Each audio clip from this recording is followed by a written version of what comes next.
I was 28 when my lungs gave out in the middle of the night. Paramedics rushed me to the ER unconscious, fighting for air. The doctor called my parents, told them plainly, if she doesn't get support tonight, she may not make it. Their reply, sorry, we can't. Ethan's cat needs to see the vet. They knew I was dying, and they chose a Persian cat instead. But what shattered me wasn't just their silence. It was what came next. A week later, they finally showed up at my hospital bed, only it was empty, and the only thing left behind was the letter I wrote, the one that would make my mother gasp and my father go pale. Funny how it takes a deathbed to get their attention. But by then, I had already walked away. If your chest feels tight just hearing this, don't scroll. Leave a comment that says, I feel you. Because what came before this moment? It hurt even worse, 3 years earlier. My name is Emily Reed. I'm 28 years old now, a graphic designer in Seattle. But the first image that always burns through when I think about my life isn't a gallery or a piece of art or even my bright little apartment. It's the memory of fluorescent hospital lights flickering above me, the sterile smell of antiseptic seeping into my lungs as I gasped for air that refused to come. The shrill beep of the heart monitor kept reminding me how fragile I was. My chest tightened, my throat closing, every desperate inhale scratching like sandpaper. I was dying, or at least it felt that way, and when my eyes darted to the doorway, the truth cut sharper than the lack of oxygen. They weren't there.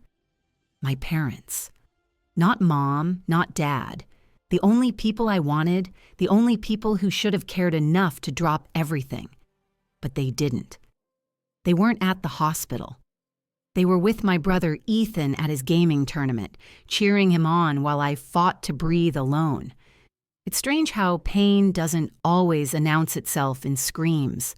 Sometimes it's quiet, sometimes it's the cold realization that your parents chose someone else again.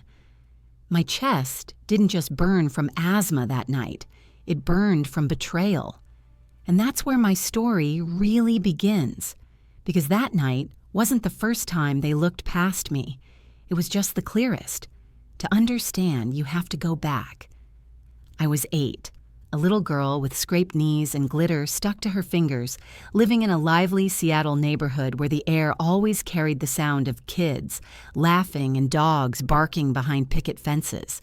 I remember running as fast as my tiny legs could carry me, my hair flying behind me, my heart nearly exploding with pride. In my hand was a crinkled ribbon from my school's art contest. A shimmering, glittery thing that caught the sunlight and seemed to sparkle just for me. I clutched it so tightly that the edges dug into my palm, but I didn't care. It was proof I mattered, proof that maybe this time they'd look at me. I burst through the front gate of our craftsman-style home, calling out, "Mom, Dad, look, I won!" My voice cracked with excitement, echoing down the street. I could already picture their faces lighting up, arms wrapping around me, telling me how proud they were. For one precious heartbeat, I let myself believe this moment would be different. But before they even turned their heads toward me, the sound of a whistle cut through the air. Across the field, Ethan was lining up his shot at the goalpost. The ball left his foot and sailed cleanly into the net. The crowd erupted, parents jumping, clapping, shouting his name. "Yes, Ethan, that's my boy!" Dad's voice was louder than everyone's. Mom's hands shot up in the air, her smile so wide it looked painted on. I froze on the edge of the lawn, my ribbon trembling in my hand. "Mom, Dad, check my ribbon!" I tried again, louder this time, waving it so they couldn't miss it. Mom glanced for a second, a distracted flicker of her eyes, and said, "Nice, honey." Her tone was flat, the kind of absent-minded praise you'd give a stranger's child. Then she turned back, her face glowing with joy as Ethan high-fived his teammates. Dad leaned in, pointing at the field. "Did you see that? Perfect shot." My voice, my ribbon, my moment, all of it drowned in the roar of cheers for him. I stood there with the ribbon digging into my palm, my throat tight, But not from asthma this time. From something heavier, something invisible. The sting of being invisible. It sank into me like a thorn you can't pull out. That was the first time I asked myself a question that never stopped haunting me. Why wasn't I enough? The sun dipped lower, painting the street in shades of gold, and the sounds of celebration rolled on without me. Ethan ran into their arms, his face flushed with victory. Dad ruffled his hair, Mom kissed his cheek. Their smiles endless. I held my ribbon lower, ashamed of the pride I had felt just minutes before. The glitter didn't sparkle as brightly anymore. Maybe it never had. Maybe I'd only imagined it. I was 8. But even then, some part of me understood this was not just a one-time thing. This was a pattern. A cruel, quiet pattern of being seen only when convenient, of always being the afterthought. And deep down, I felt the first crack of resentment begin to form. I tried to brush it away, tried to tell myself, it's fine. They're just busy. It's Ethan's moment. But I kept catching the glances they gave him, full of pride, of warmth, of a kind of love I kept waiting for. And when their eyes did land on me, it was always quick, like checking off a box. She's fine. She's strong. That's all I was to them. Fine, strong, easy to set aside. Even now, years later, lying in that hospital bed as a grown woman, every beep of the monitor pulling me back from the edge, I realized it wasn't just my lungs that betrayed me. It was them. Again. Choosing Ethan. Again. And I couldn't help but wonder, why? What made him so worthy and me so invisible? Was it something in me? Or was it something in them? I remember clutching the hospital sheet the same way I had clutched that ribbon years ago, desperate for it to mean something.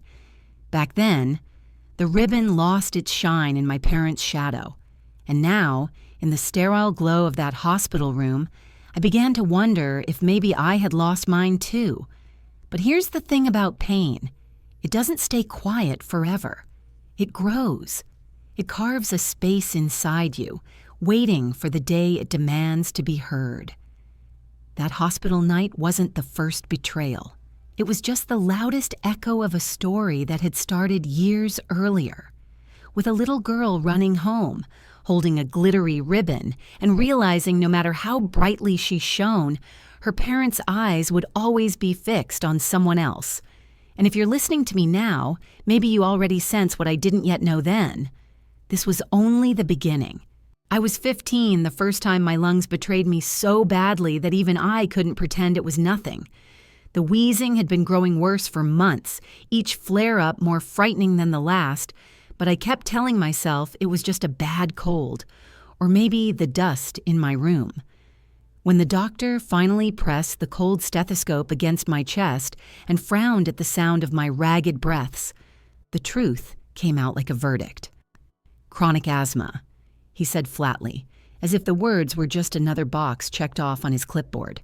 Stress and pet dander are significant triggers. She'll need regular checkups, inhalers, and to avoid exposure whenever possible. The fluorescent lights hummed above me, bright and unforgiving, bleaching the color out of everything. The room smelled sharply of antiseptic, that biting scent that clings to the back of your throat. My paper gown rustled as I shifted on the exam table, wishing it were thick enough to protect me from more than the chill in the air. My chest tightened, every breath shallow, and I could feel my pulse drumming beneath my skin. I glanced at my parents. Mom sat with her arms crossed, her heel tapping against the linoleum in a steady, impatient rhythm. Dad leaned back in his chair, his eyes flicking to the clock on the wall. Not once did either of them lean forward. Not once did they ask the doctor how serious this was, what it meant for me long term.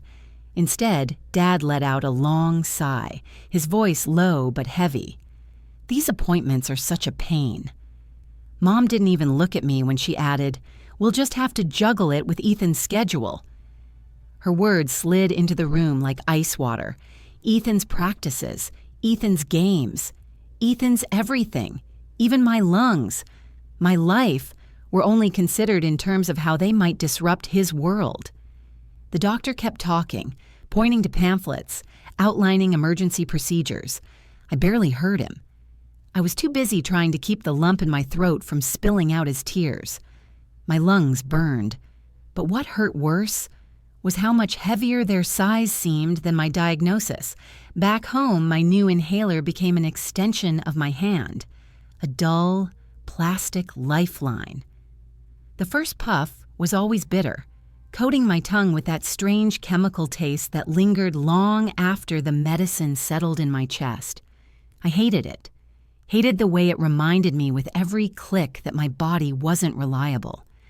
I'd sit on the edge of my bed, shoulders hunched, clutching the inhaler as if squeezing it hard enough might keep my lungs from collapsing. The weight of silence pressed against me. The only sound was the muffled roar of a crowd coming from the living room, where Ethan replayed his latest soccer highlights. His laughter filtered through the walls, bright and effortless, while I sat alone in the dark, counting my breaths like fragile coins I couldn't afford to lose. Dinner should have been comforting.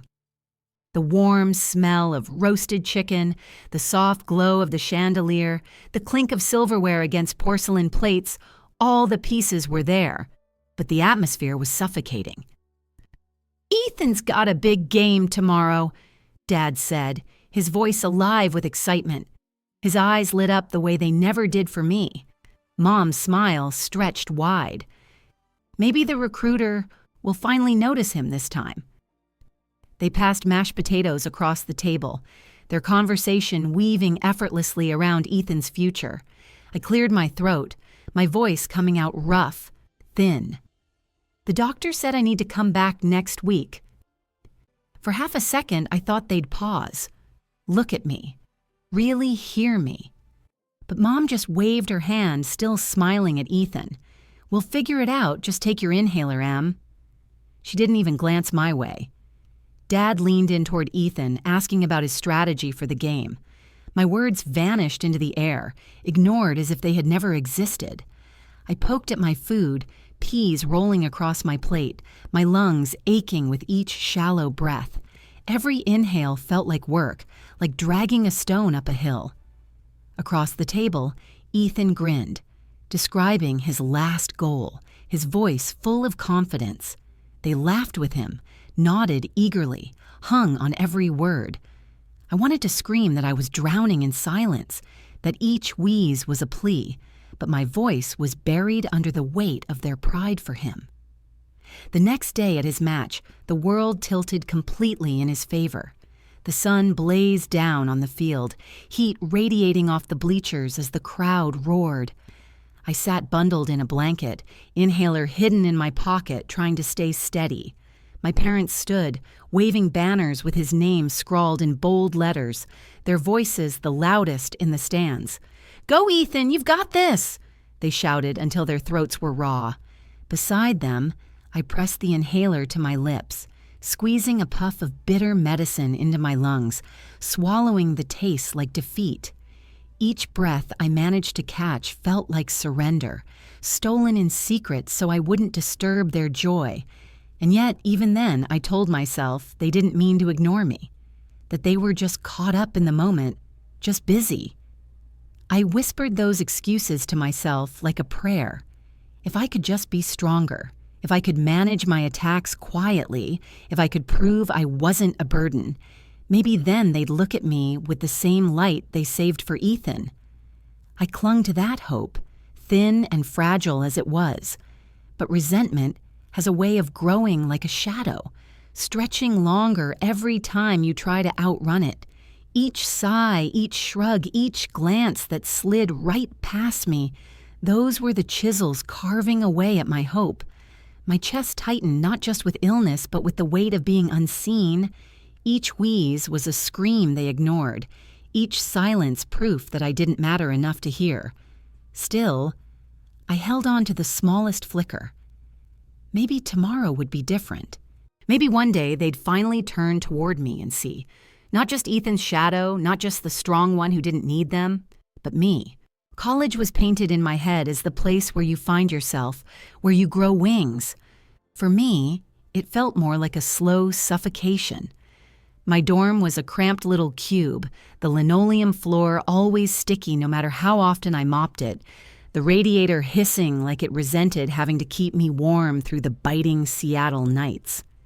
My desk was buried beneath half-finished sketches, overdue assignments, and empty coffee cups with rings staining the wood. The pale glow of my laptop was my moonlight, the hum of its fan my lullaby, keeping me awake when my eyelids begged to close. I worked 3 jobs just to stay afloat. At dawn, the hiss of the espresso machine greeted me as I tied my apron, the smell of burnt beans clinging to my hair until even my pillow smelled like coffee. Afternoons were spent shelving books in the quiet of the library, the dust tickling my throat while fluorescent lights buzzed overhead. Nights, I scrubbed corporate offices, bleach stinging my nostrils until my head swam. By the time I stumbled back to my dorm, my body felt like it had been wrung dry. My hands were cracked from soap, my back ached, and yet I sat down anyway, pushing pixels across the screen, forcing myself to finish design projects that blurred before my tired eyes. I prayed every assignment would earn me the scholarships I needed, and maybe, just maybe, a sliver of pride from my parents. Meanwhile, Ethan's world looked like another universe. My parents paid his tuition in full, his apartment rent, his meals. They never mentioned we can't afford it when it came to him. And even when he flunked class after class, they smoothed it over with indulgent excuses. He just needs time to find his path, Mom would sigh, her voice soft and forgiving. Dad would chuckle, college isn't for everyone, but he'll figure it out. And when his grades tanked again, instead of tough love, they rewarded him with a sleek, neon-lit gaming setup that probably cost more than my entire semester's tuition. I remember calling home one night, my voice hoarse after a 16-hour day. "I'm taking on another shift," I said, exhaustion curling around my words. "I need money for my design software license. Without it, I can't finish my projects." There was silence. Just the faint sound of Dad clearing his throat before he replied, firm, almost irritated. "We can only afford one, Em. Ethan needs it." That word, needs, lodged itself inside me like a thorn. Ethan needed. I only endured. It felt like we lived on opposite sides of a split screen. On my side, sweat, exhaustion, and isolation. On his, neon lights, laughter, and luxury. I'd limp home from my cleaning job at 3 a.m, my apron still smelling like reheated food from office microwaves, while Ethan's latest posts lit up social media. There he was, reclining in his chair, controller in hand, neon lights glowing behind him like a halo. "Sweet gaming setup, huh?" his caption read, emojis flashing smug pride. Hundreds of likes poured in. My posts, when I had the energy to make any, were ignored, save for reminders about overdue bills. And yet, against all logic, I still hoped. I still believed that maybe love was stronger than favoritism, that if I just tried hard enough, they would see me. So one weekend, I went home carrying a paper bag of handmade gifts. My fingers were raw from stitching the scarf I knit for Mom, the yarn fraying where I had unraveled mistakes again and again. For Dad, I had crafted a small leather sketchbook, his initials pressed carefully into the cover. They weren't expensive, but they carried hours of my care, little pieces of me woven into each thread and fold. My heart pounded as I walked into the house, hoping, aching for recognition. The living room smelled faintly of old takeout and was cluttered with Ethan's things.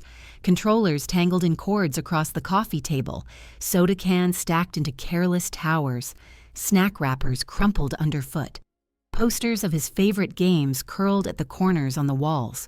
I stood in the doorway, bag in hand, the gifts warm from where I had held them too tightly on the bus ride over. "Mom," I said softly, pulling out the scarf, "I made this for you."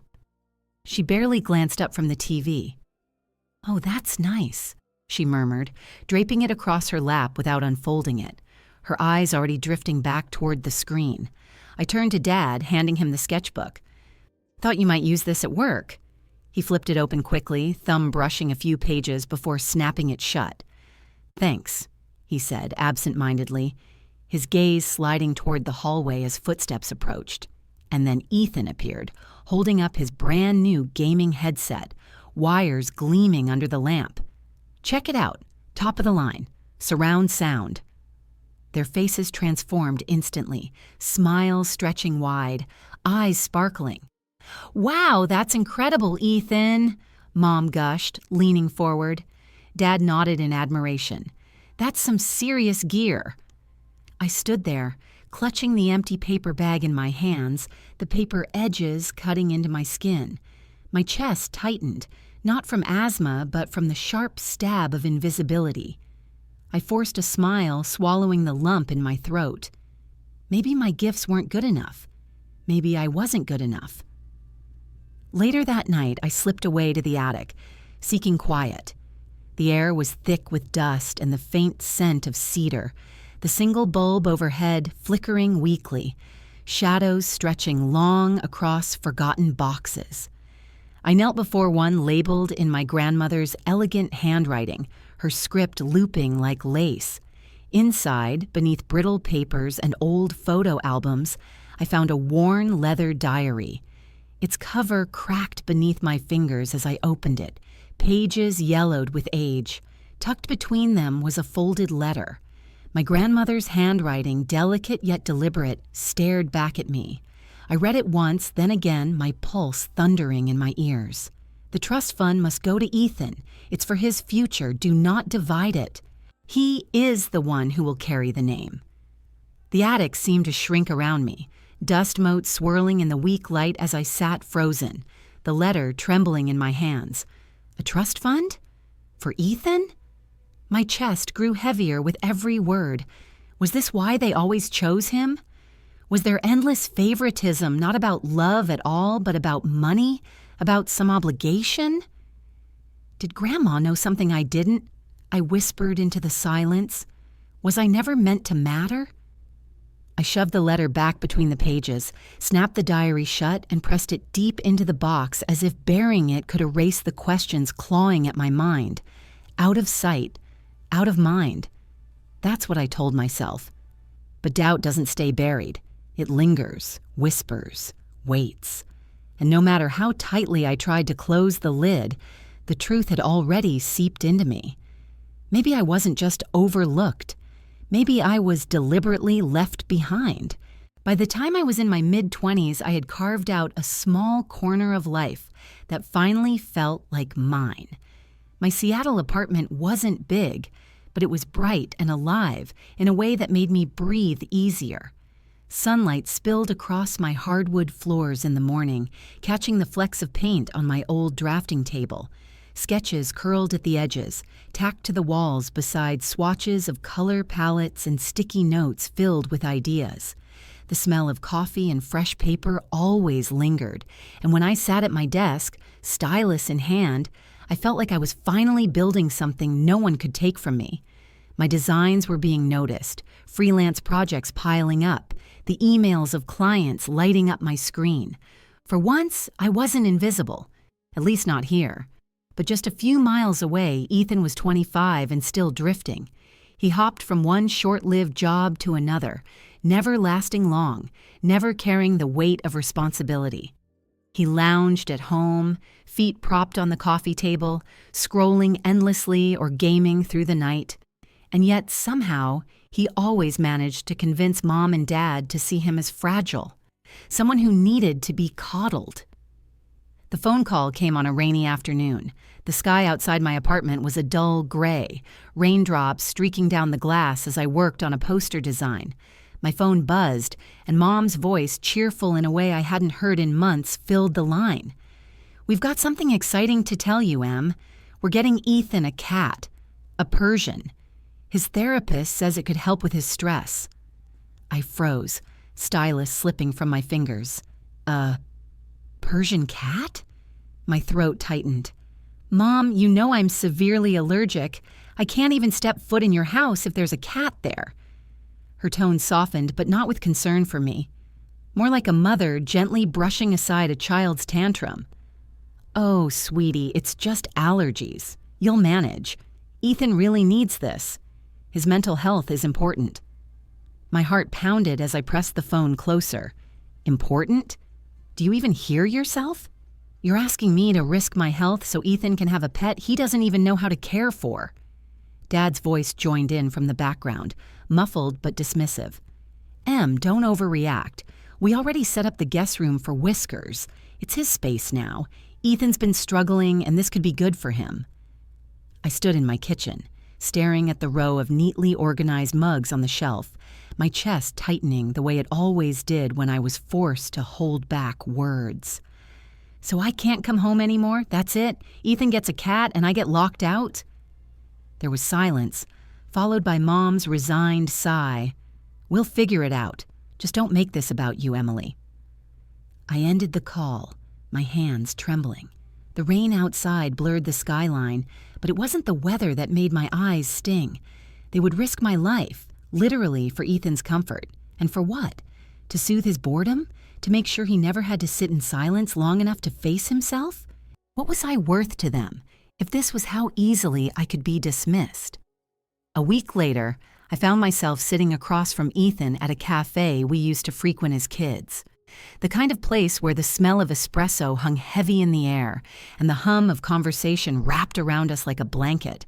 He stirred his coffee absent-mindedly, avoiding my gaze.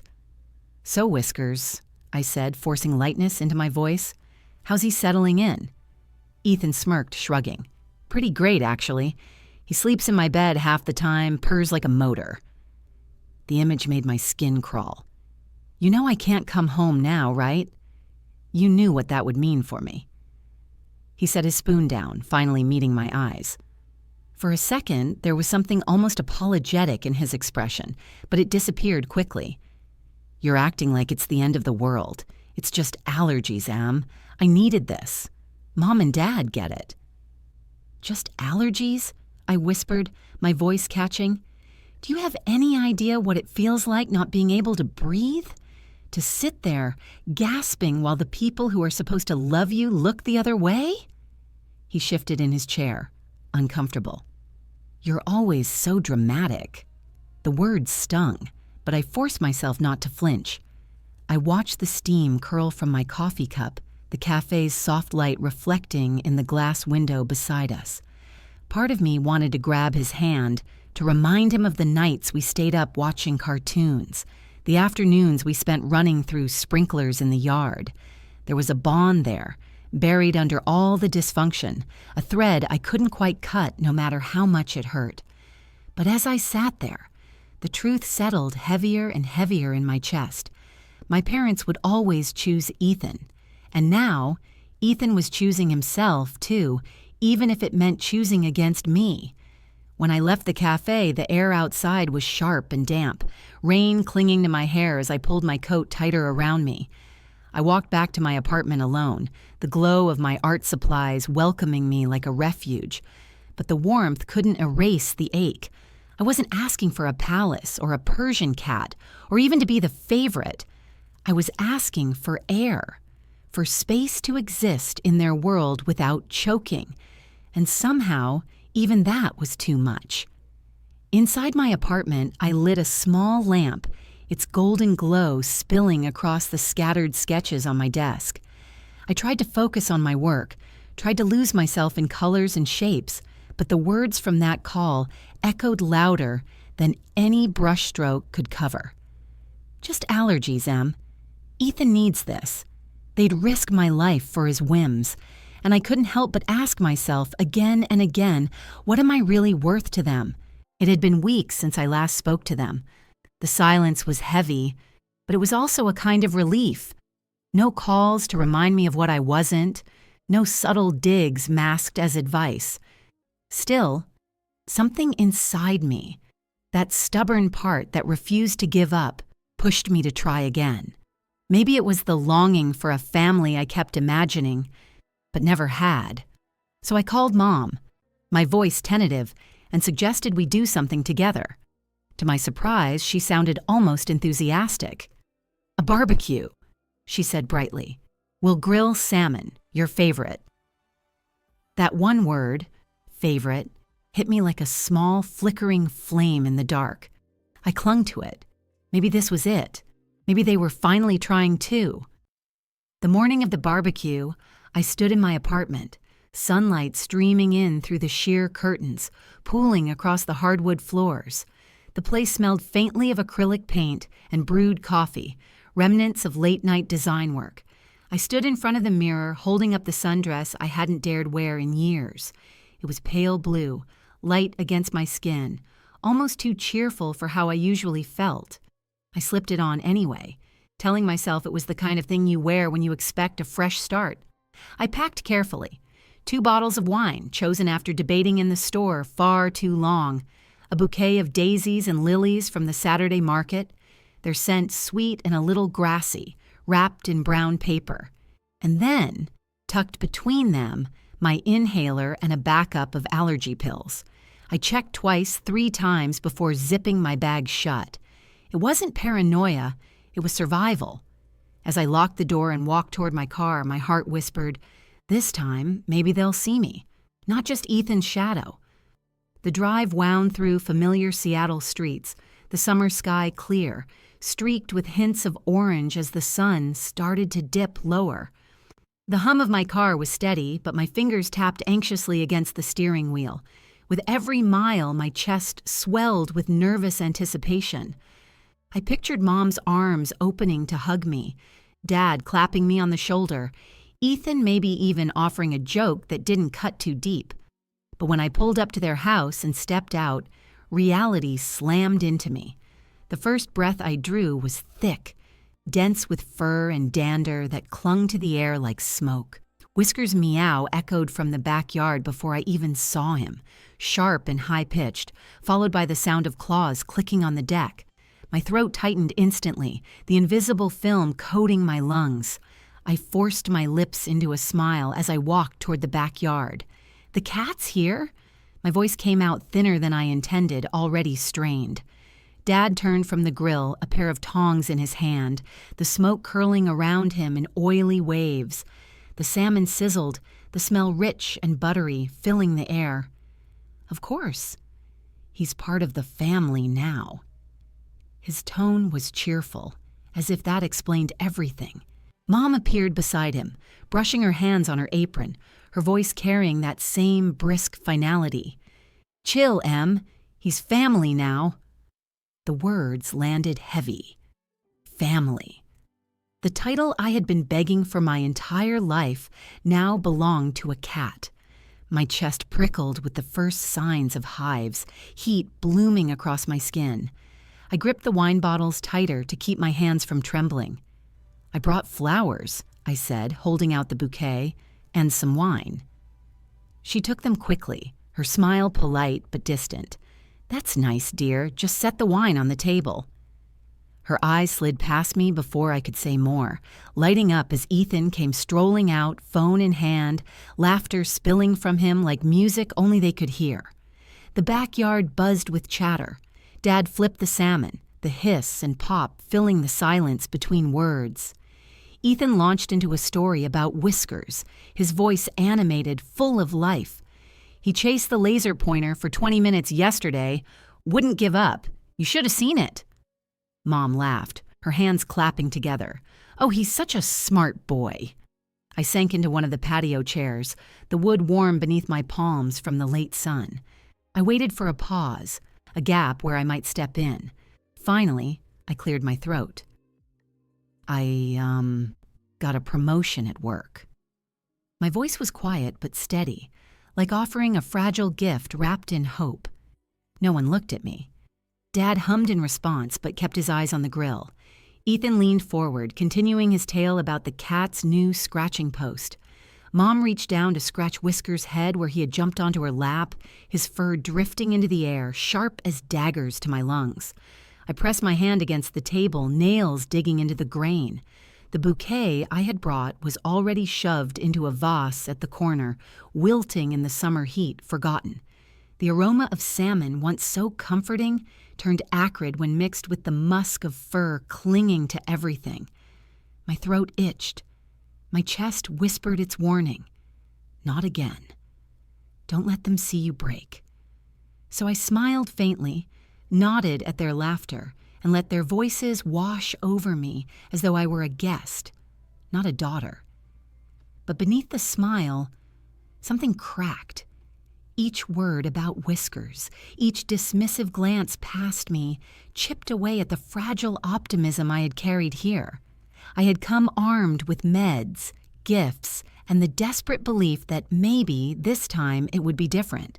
Instead, I was watching the same story unfold again, this time wrapped in soft fur and purrs that stole every bit of attention I had once begged for.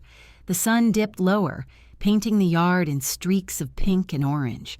The air was filled with laughter, grill smoke, and the steady hum of summer insects.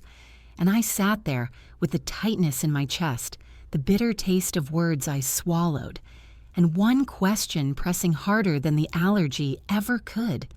Would they ever choose me? Even once? The night was warm, heavy with the smell of grilled salmon and the smoky haze drifting from Dad's tongs. It should have been comforting, but all I could hear was laughter circling the patio table and Whiskers' sharp meows cutting through the air. His fur floated like invisible knives every time he brushed against the chairs. My chest felt tight, but I pushed the thought away, determined to hold on to the last shred of optimism I had carried here. I leaned forward, clutching my glass of water. My voice cracked slightly, but I made it strong enough to carry. I got promoted, I said, forcing brightness into the words. I'm leading the new design team at work.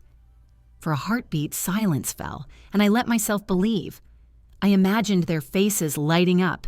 Imagined Mom leaning forward, Dad smiling, Ethan clapping me on the back. For once, I wanted them to see me. But the moment shattered in an instant. Ethan grinned, his eyes sparkling in the lamplight.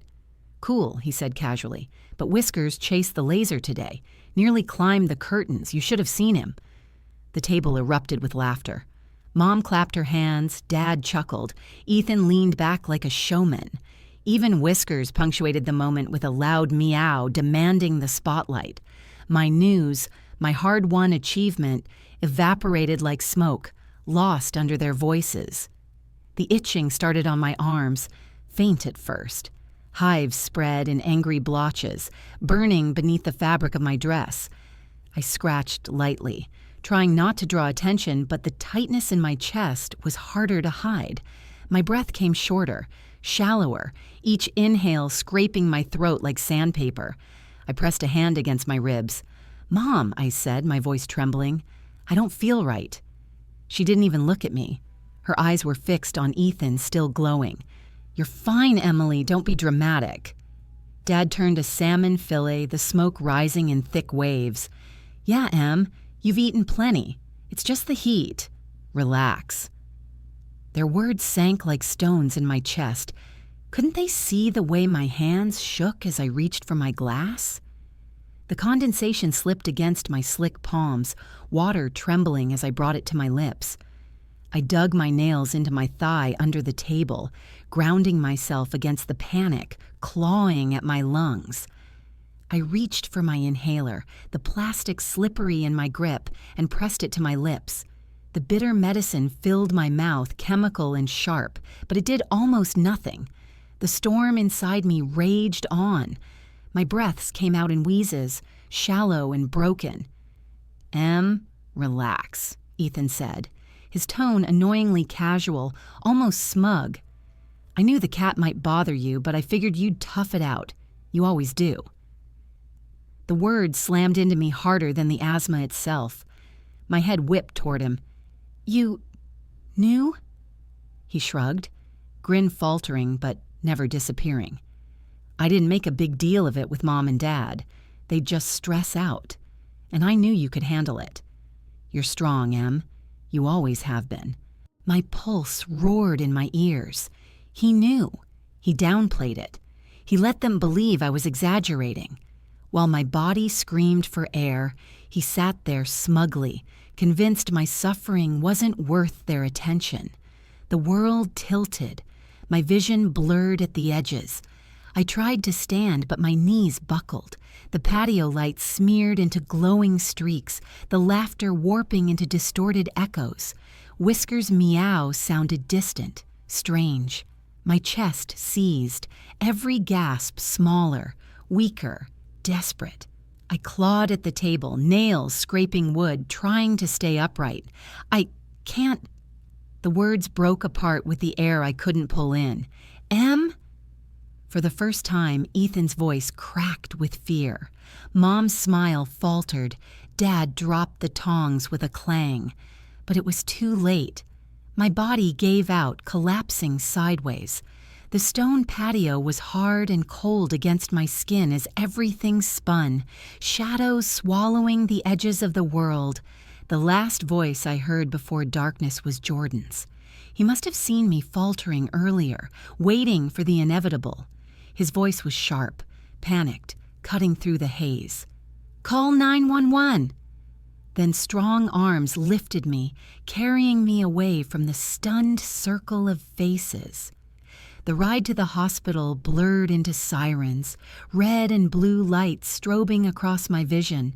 My head rolled against the gurney, the world flickering like a broken reel of film.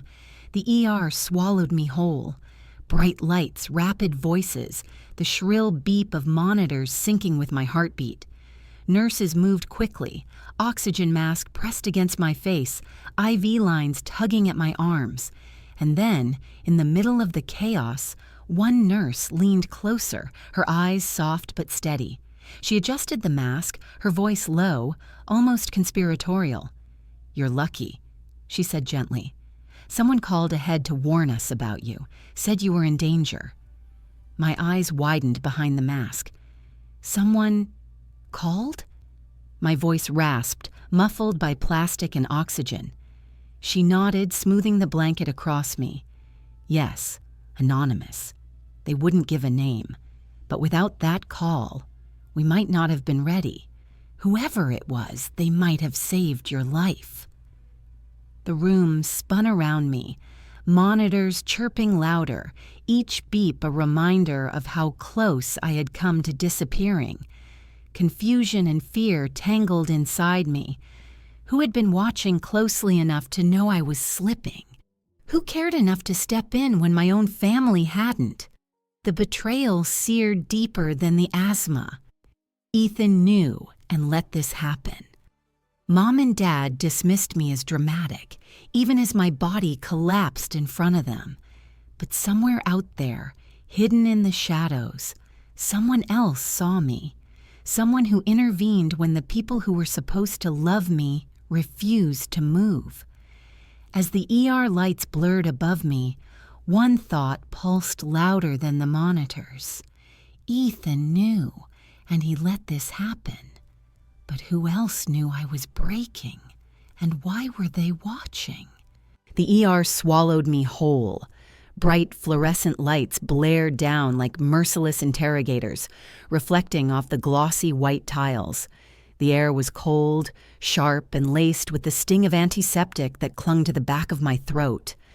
Monitors surrounded me, their beeps colliding in a frantic chorus, each sound a reminder of how fragile my body had become. IV lines tugged at my arms, tape pulling my skin raw. Oxygen hissed steadily through the mask pressed tight to my face, its edges digging into my cheeks, its plastic taste bitter and suffocating. Every breath was a war. Inhale, fire clawing down my throat.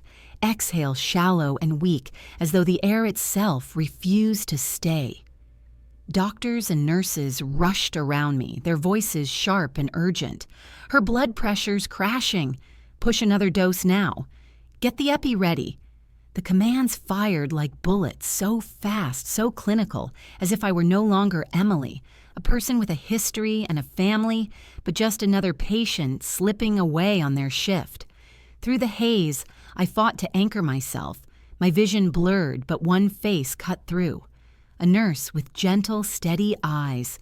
She bent over me, her presence softer than the chaos around us. She tucked the blanket closer to my shoulders, her hand warm against my arm, grounding me in a room that felt otherwise like it might spin me out of existence. Summoning what little strength I had, I rasped through the mask, each word barely audible. "Did you call them? My parents?" For a moment she didn't answer, her lips pressed together, her expression shadowed in the sterile light. Then she drew a breath, her eyes meeting mine with something like sorrow. "Emily," she said softly, "the hospital reached them. They said they couldn't come." The words slammed into me harder than the asthma itself. My pulse spiked, the monitor shrieking in sync. "What?" The sound barely escaped my throat, cracked and fragile. The nurse's jaw tightened. She hesitated as if wishing she could shield me from the truth, but then she delivered the blow. "They said Ethan needed them to take Whiskers to the vet. He's his emotional support animal, and they said you'd be fine. That you've always been the strong one, Emily."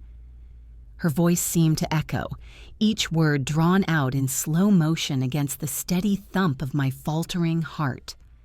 The vet, a cat, strong one. The phrases looped in my mind, grotesque in their simplicity. My parents knew. They had been told I was critical. They understood I could die. And still, they chose Ethan's cat. Inside, the scream was deafening. How could they? How could they know and still turn away? The nurse's hand squeezed mine, steadying me as tears blurred my vision. But no warmth could blunt the betrayal, clawing deeper than the illness itself. For years, I had told myself, excuses. They're busy. They don't mean it. They just don't realize. But this time, they knew. Ethan had downplayed me for years, yes, but now the truth had been handed to them, raw and undeniable, and still they chose the cat. My body sagged against the bed as waves of weakness pulled me under. Consciousness slipped like sand through my fingers. When I surfaced again, the monitors glowed above me, their red numbers blinking warnings that felt almost cruel, alive, but barely.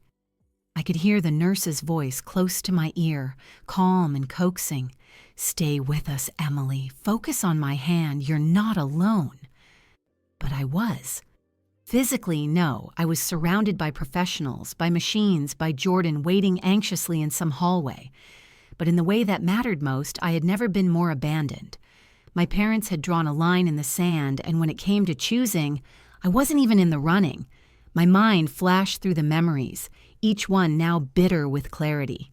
8 years old, holding my ribbon while their cheers swallowed me at Ethan's soccer game. 15, gripping an inhaler while they sighed about schedules. College, working 3 jobs while Ethan flunked and gamed under neon lights. Each moment I had brushed aside as oversight, misunderstanding, or stretched too thin love. But lying here, with wires tangling around me and air rationed through a plastic mask, I knew the truth. It had never been an oversight. It had been a pattern, and tonight it had reached its cruelest crescendo. The nurse's thumb stroked gently against the back of my hand, her kindness a jarring contrast to the cruelty of the people who should have been there. She leaned closer, her whisper soft, urging me to cling to something, anything. "You're stronger than you think, Emily. Hold on, just hold on." The words pierced me. They echoed the ones my parents used, but here, they weren't dismissal or excuse. She wasn't minimizing me. She wasn't handing me resilience as a reason to abandon me. She was offering it as hope, as proof that maybe, even if they didn't fight for me, I could still fight for myself. Hot tears pooled against the edges of the mask, slipping down my temples. The betrayal cut sharper than any IV needle, colder than the sterile air rushing into my lungs. They had left me, not because they were too far, not because they hadn't been told, but because they had a choice, and that choice was not me.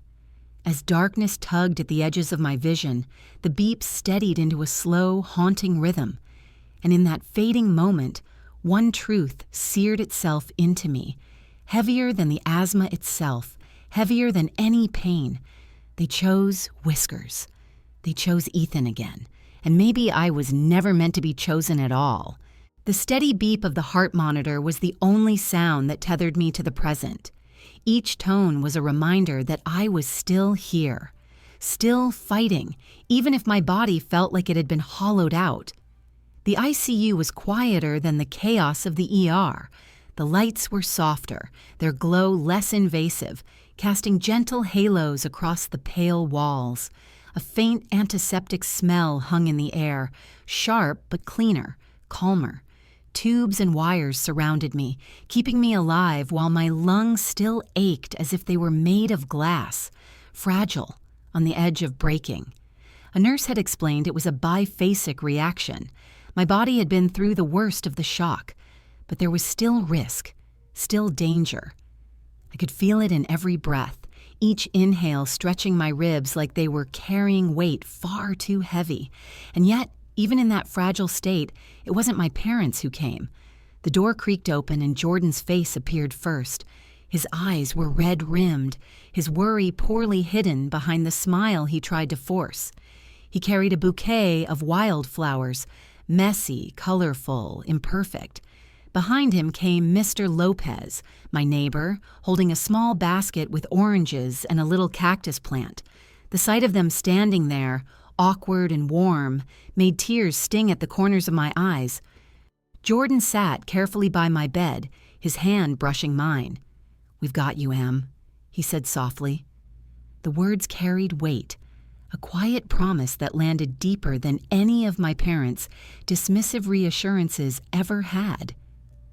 Mr. Lopez set the basket down on the windowsill where weak sunlight pushed through the blinds.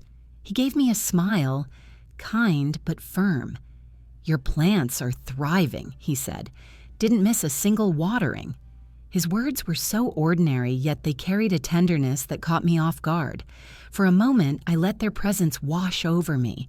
It was a simple kind of care. Flowers, fruit, plants, words. But it was more than what I had begged for my whole life from the people who should have given it freely. The contrast was unbearable. I turned my head against the stiff hospital pillow, staring at the ceiling where shadows danced faintly. That's when my mind dragged me backward into a memory I hadn't thought about in years. I was maybe 10, sitting alone in the bleachers at Ethan's soccer game. The crowd roared, flags waving, parents shouting with faces lit up in pride. I clutched a sketch pad on my knees, the drawing of a bird I had spent hours perfecting, trembling in my hands. I remember standing, timidly waving at my mom and dad, trying to catch their eyes. "Look," I had whispered to no one, holding up the page, but their gazes never left the field. Their voices soared only for Ethan. The drawing slid from my fingers, forgotten in the dirt at my feet as the crowd cheered his goal. Now, in this hospital bed, that same ache returned with a vengeance. I remembered the way my chest had burned, not from asthma that day, but from invisibility. And suddenly, another memory slipped in. Grandma's diary. The brittle pages. The letter I'd found in the attic back in college. "The trust fund must go to Ethan. Do not divide it. He is the one who will carry the name." Those words came back to me now like a haunting refrain. My chest tightened, but this time not from illness, from suspicion. Was this why? Was this favoritism not about love at all, but money? Had I spent my life competing with a shadow only to find the scales had been rigged long before I even had a chance? I closed my eyes, the weight of it pressing into me. Was their love always about money? The thought was poisonous, seeping into old wounds. Was I never enough because Ethan was destined to inherit something I never would? The idea clawed at me, dragging up every dismissal, every wave of the hand, every smile that belonged only to him. My parents' words in the ER replayed in my mind. "She's strong. She'll be fine." No, I realized. Maybe it wasn't just about strength. Maybe it was convenience. Maybe it was money. Maybe it was the plan all along. Jordan's hand squeezed mine, pulling me back to the present. "You don't have to think about them right now," he murmured, as if sensing the storm behind my silence. But how could I not? Every breath I drew in this sterile room carried with it the bitter truth. I wasn't invisible by accident.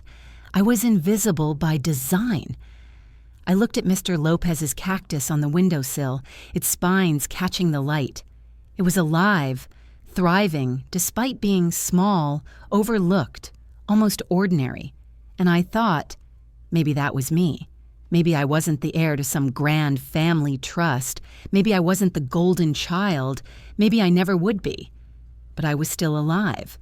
I had survived being ignored. I had survived collapsing. I had survived being left behind. For the first time, a strange clarity sparked through the fog of pain. It wasn't forgiveness, not yet, but it was resolve. If their love was tied to money, then maybe it had never been love at all. If I had been fighting all these years for scraps of affection that were never meant for me, then maybe the fight wasn't worth it anymore. The monitor beside me beeped steadily, almost soothing now. My lungs still felt fragile, but they were working. I was working.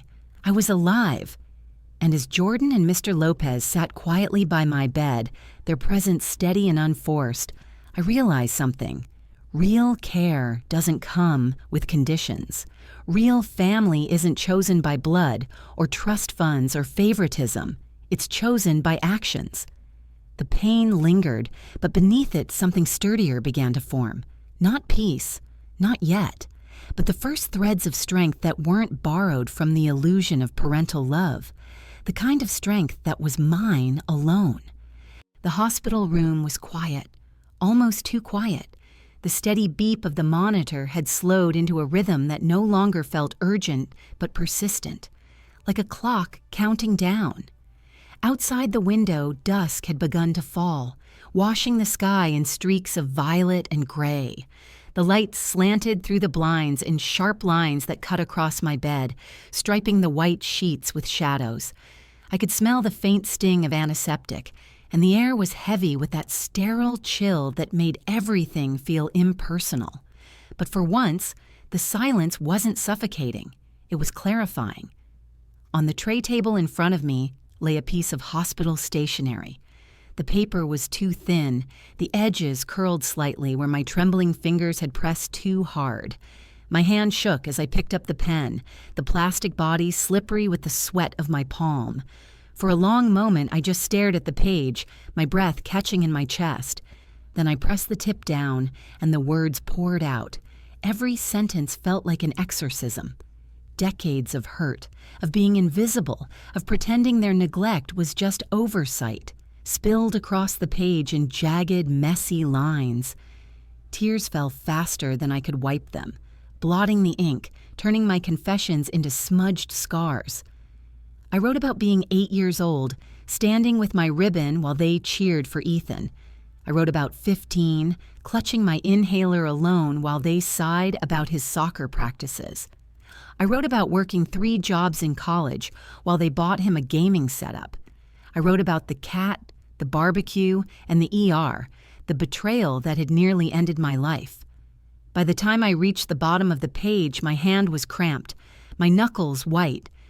But I didn't stop.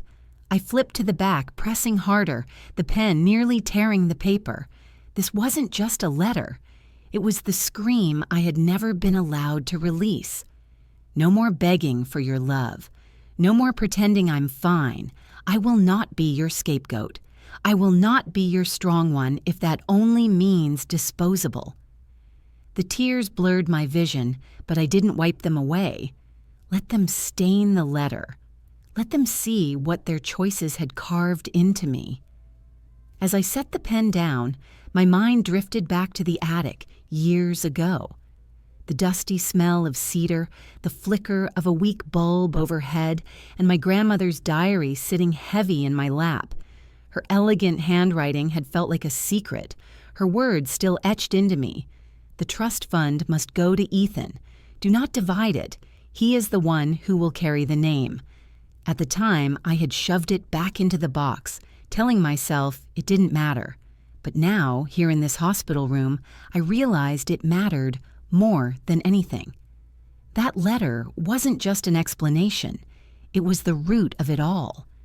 Maybe their favoritism had always been about money, about duty, about some twisted legacy they believed Ethan was destined to fulfill.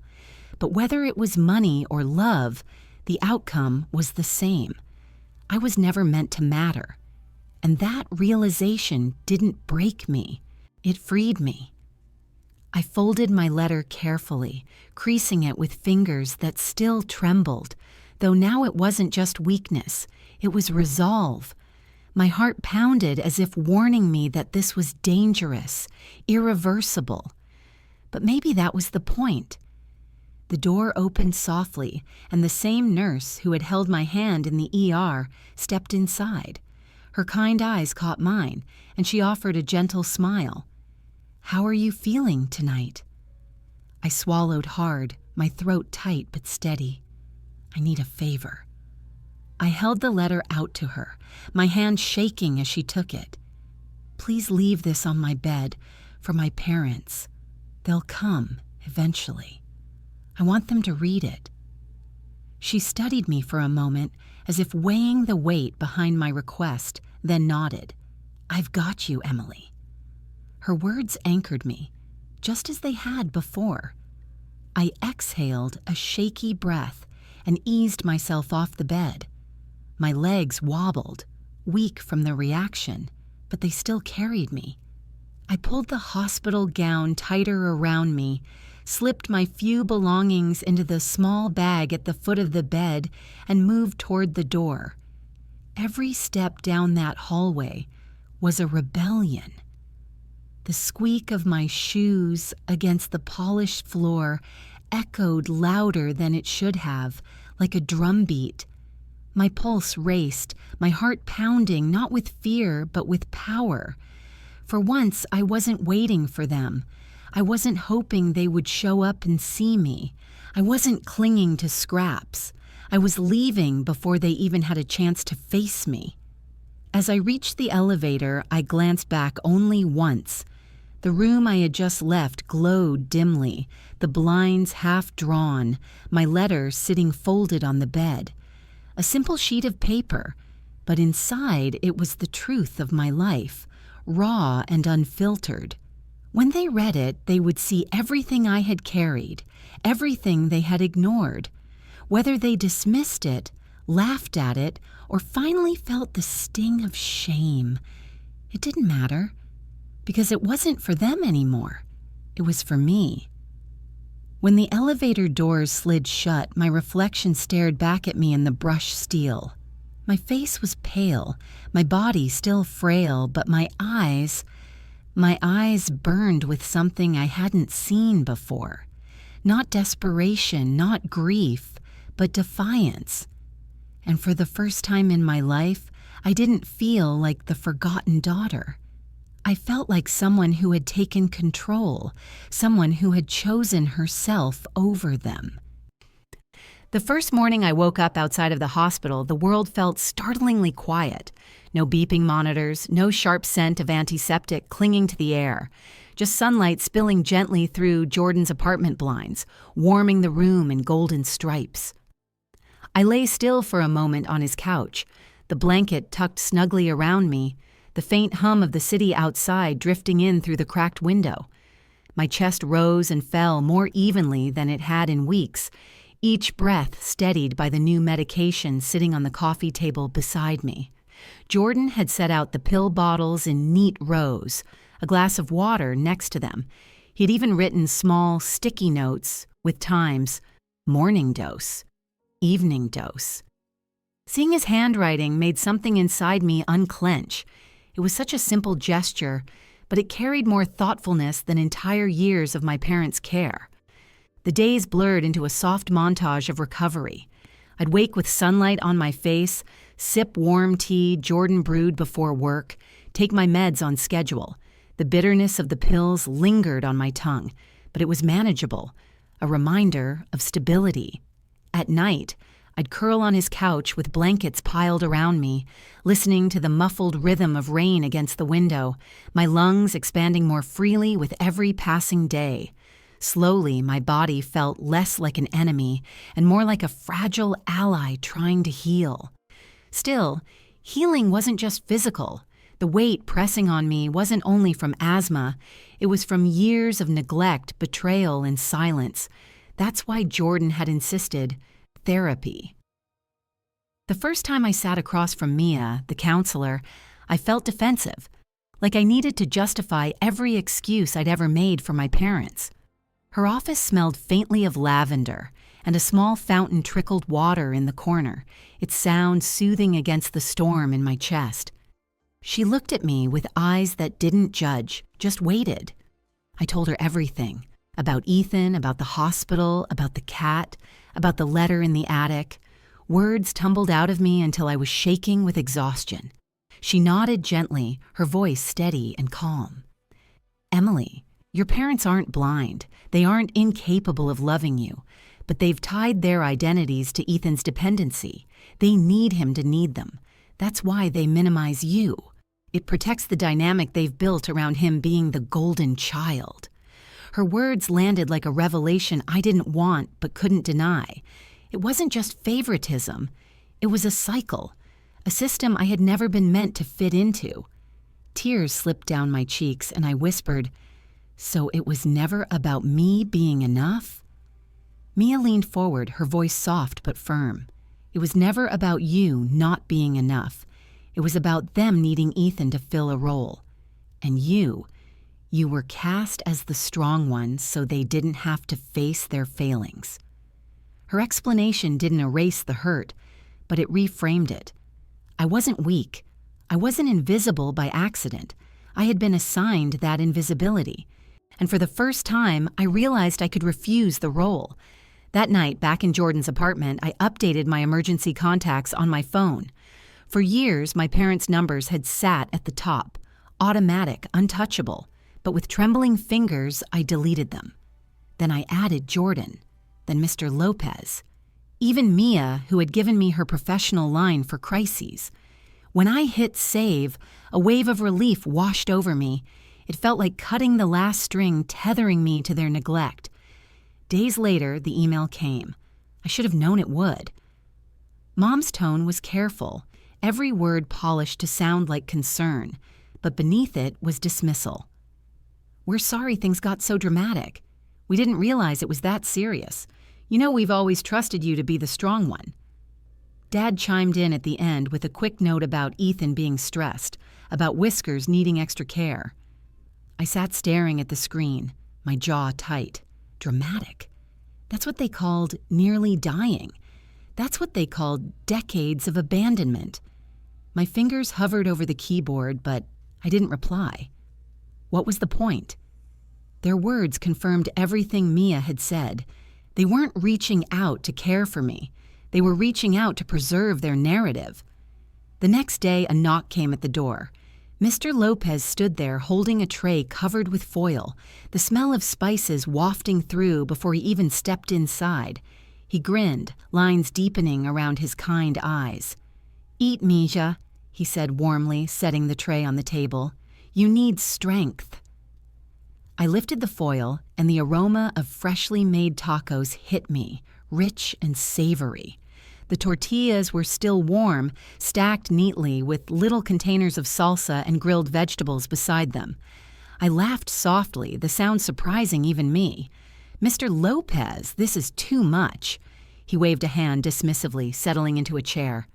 "Nonsense. Family takes care of each other." Family.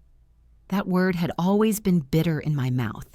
But here, sitting at Jordan's table with tacos steaming in front of me, Mr. Lopez smiling and Jordan pouring glasses of water, it finally felt like something good, something safe.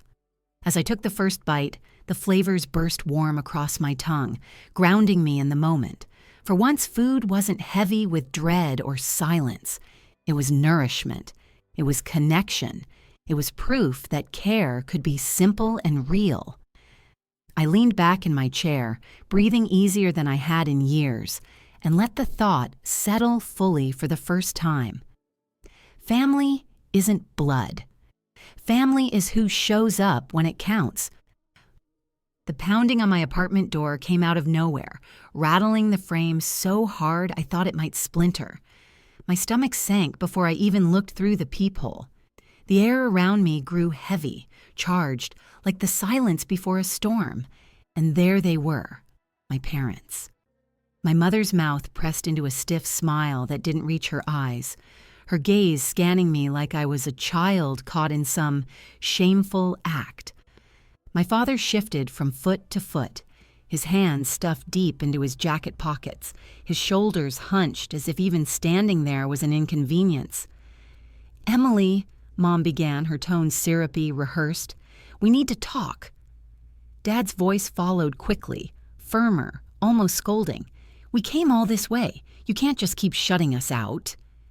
The words pierced me with that old, familiar weight, the guilt that always made me shrink, always forced me back into their orbit. I gripped the door frame until my knuckles ached. My chest rose and fell too quickly, like my body knew this was another suffocation waiting to happen. "I don't owe you this," I whispered. My voice was steadier than I expected, but they ignored it. Mom tilted her head, her tone sharpening even as she tried to keep it sweet.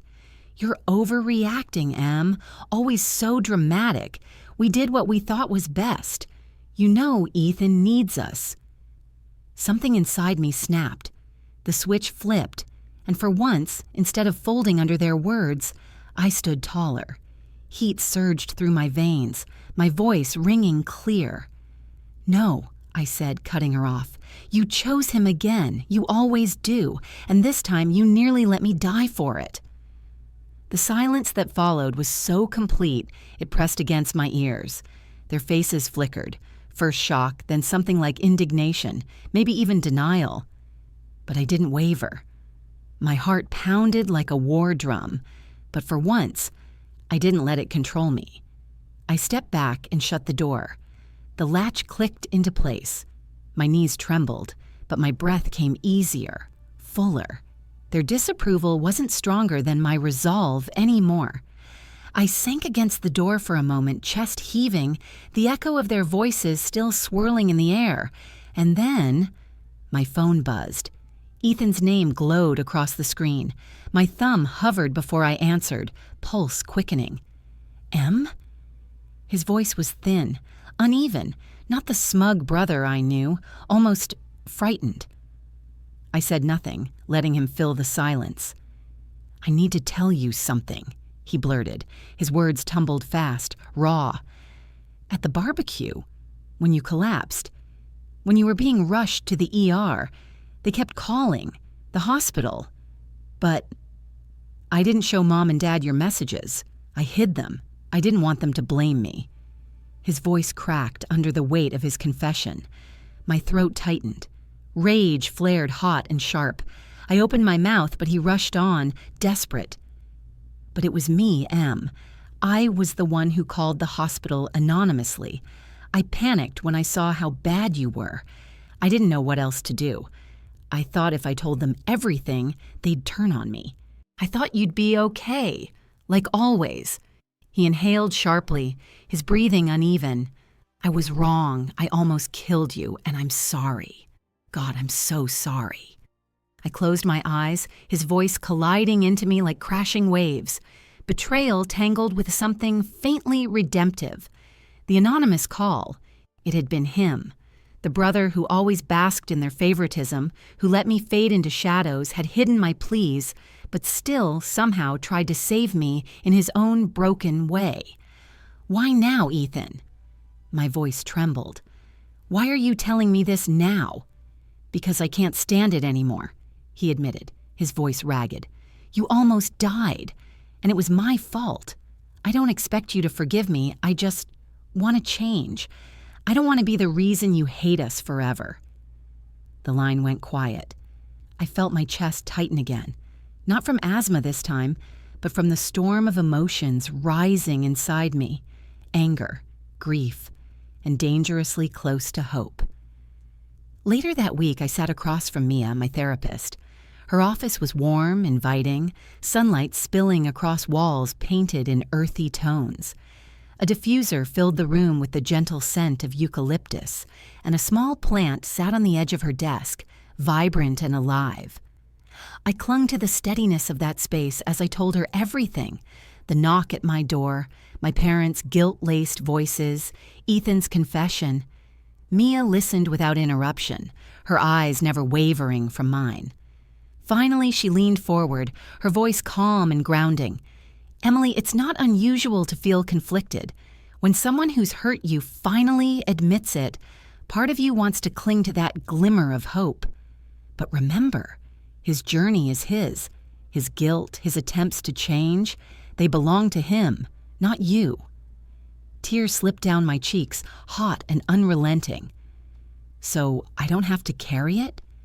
She shook her head gently. "No, you've carried enough. Your responsibility is to yourself now, to your healing." Her words settled over me like a blanket, soft but firm. For so long, I had been the strong one, the scapegoat, the invisible daughter bending under their weight.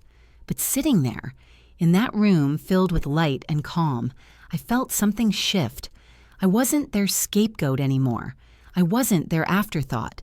Ethan was trying, but that was his journey, not mine. As I stepped back out into the late afternoon, the city bathed in golden sunlight, I inhaled deeply. The air filled my lungs fully, freely, without fear. My parents' voices no longer echoed like chains. Ethan's guilt no longer tethered me. Inside me, a quiet triumph bloomed, bittersweet but undeniable. For the first time, I knew with certainty. I was moving forward. 6 months can feel like a lifetime, or the blink of an eye. For me, it was both. I left Seattle behind and found myself in a pet-free condo in Portland, a space filled with light instead of shadows. The walls were painted in soft earth tones, sunlight pouring through wide windows that overlooked the skyline. Plants thrived along the sill, their green leaves stretching toward the morning rays, a gift from Mr. Lopez when he insisted, "They'll grow strong like you, mija." For the first time in years, my lungs felt steady. I woke each morning without fear of dander drifting unseen into my air.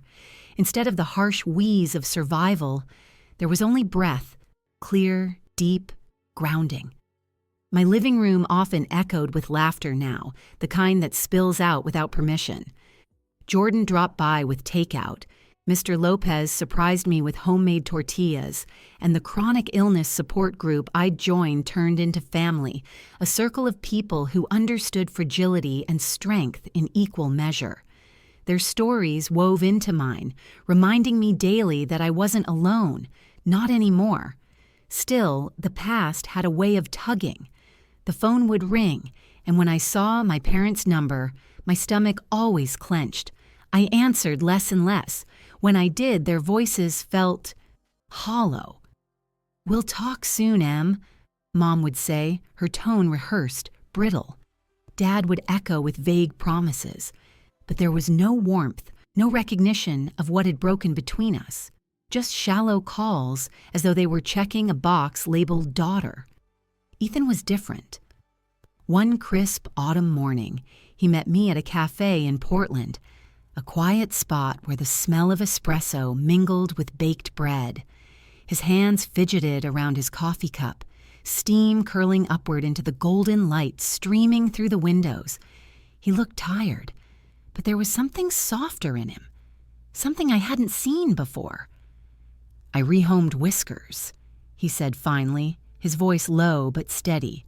"I know what he cost you. I don't want to keep pretending it didn't matter. I want to be better."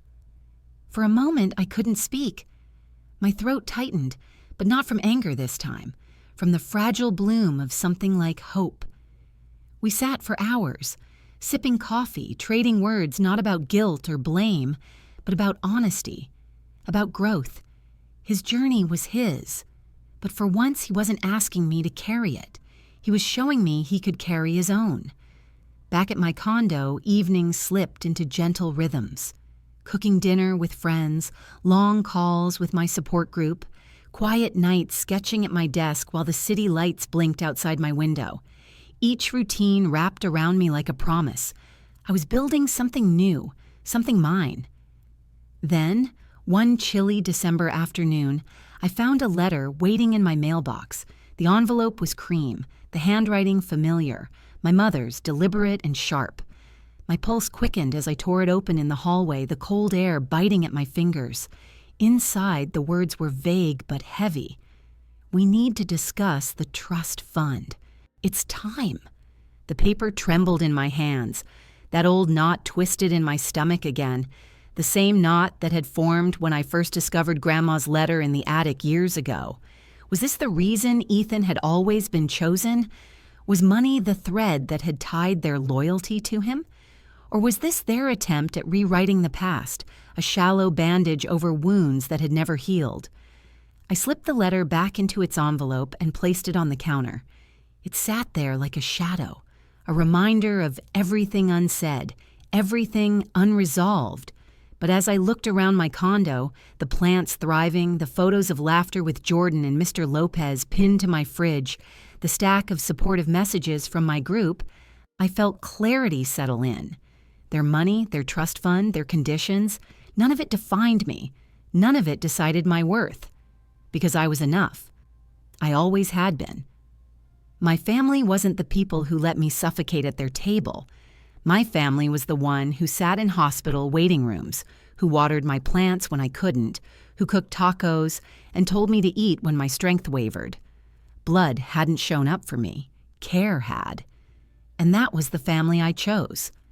So I let the letter rest, unanswered for now, a reminder of questions still lingering, but no longer a chain pulling me under.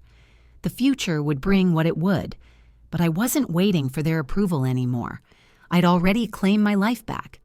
As I stood at the window that evening, Portland glowing under a sky streaked with pink and gold, I whispered the truth I had fought so long to believe.